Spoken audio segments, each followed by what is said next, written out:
अस्सलामुअलैकुम crime update में लिया तुम वेख रहे हो मेरा यूट्यूब चैनल। गुज़िश्ता रोज़ जिला खुशाब तहसील कैदाबाद एक बड़ा अफसोसनाक वाक़या है कि एक अदन नामी बच्चा जिसकी उम्र तकरीबन 7 तो 8 साल है स्कूल जाते हुए अगवा हो गया। और अगवाकार कौन सी और उसने इसनू क्यों अगवा किया और बाद इस बच्चे दे नाल की होया और अगवाकार दे नाल की होया मुकम्मल तफसील दे नाल तुहाडे नाल डिस्कस करांगे। साढ़े चैनल सबसक्राइब करो, बेल आइकन बटन प्रेस करो और वीडियो शेयर करो जी। दोस्तों, तहसील कैदाबाद दे विच एक महल्ला है, महल्ले दे विच एक छोटा बच्चा अदन जनाब स्कूल जा रहा है। 2 नवंबर का ये वाकया है। रस्ते दे विच ये बच्चा अगवा हो गया। जदों दोपहर नूं 2 बजे ये वापस घर नहीं आया। ये जिहड़े वालिदैन ने उन्होंने स्कूल पता किया, उरू पता किया, महल्लियां दे विच ऐलानात कराए ने कि साडा बच्चा नहीं मिल रहा।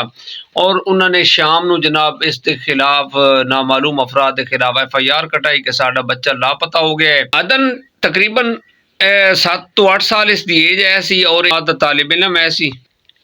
इसके महल्ले दे विच ही है स्कूल तीसरी गली दे विच जनाब। ते उधर पढ़न जा रहे सी जिस टाइम अगवा होया। अगवाकार कोई और नहीं सी, इसका रिश्तेदार है इसे महल्ले का रहने वाला सी जनाब। और उसने अगवा करके ना दूसरे तीसरे दिन इसके वालिद नूं कॉल की थी कि 1 करोड़ तावान जिहड़ा ना तुसी मेरे अकाउंट विच जमा कराओ तो मैं तुहाडे बच्चे नूं जिहड़ा ना वो छोड़ देंगे। इसका वालिद सब दी फिरोज सी, उसदे कोल 1 करोड़ रुपया किस तरह वो अरेंज कर सकदा सी, अपने बच्चे नूं किस तरह छुड़ा सकदा सी। उसने जनाब पुलिस नूं सारी कारगुजारी सुनाई जनाब और पुलिस नूं ए नंबर भी दिता जिस नंबर तो उसनूं कॉल आई।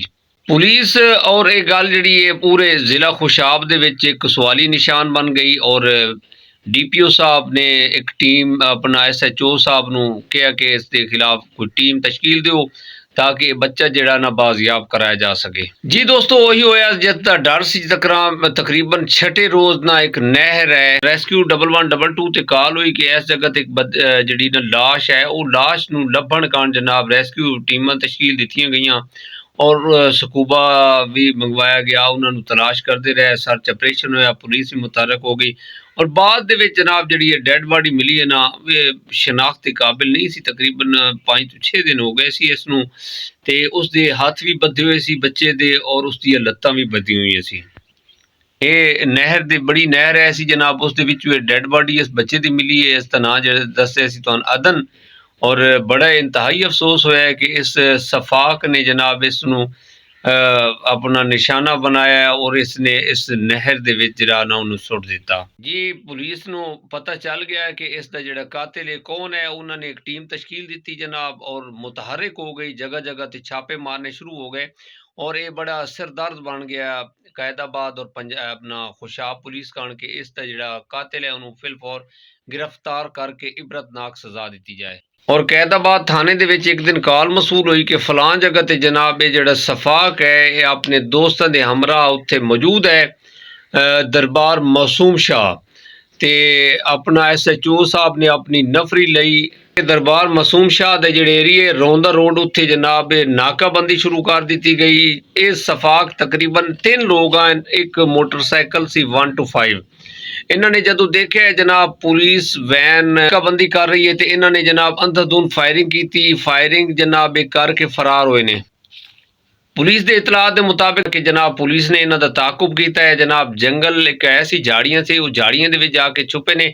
इन्होंने भी फायरिंग की, पुलिस ने भी फायरिंग की और पुलिस की भी फायरिंग हुई और इन्होंने फायरिंग अंधाधुंध की थी। और दोस्तों की फायरिंग के नाल इसकी हलाकत हो गई सी साजिद दी और इसके जिहड़े साथी सी वो मौके ते फरार हो गए।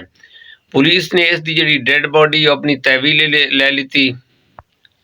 और ये साजिद इसका अदन का रिश्तेदार है पता नहीं इसनूं की जेलसी है या इसनूं किस चीज़ की जरूरत है और जिहड़े धमकियां ला के 1 करोड़ तावान मांग रहा सी जी। दोस्तों, आजकल ये हालात चल रहे हैं कि अपने जिहड़े रिश्तेदार हैं ना अल्लाह ताला उन्होंने तो भी पनाह देवे। इस तरह के जिहड़े रिश्तेदार हैं जिस तरह के साजिद है मुकाबले दे विच जिहड़ा हलाक होने वाला साजिद है इहदी जिहड़ी शनाख्त हुई है साजिद वल्द शाह सिकना कैदाबाद का रहने वाला सी जनाब जिहड़ा मुकाबले दे विच हलाक होया है।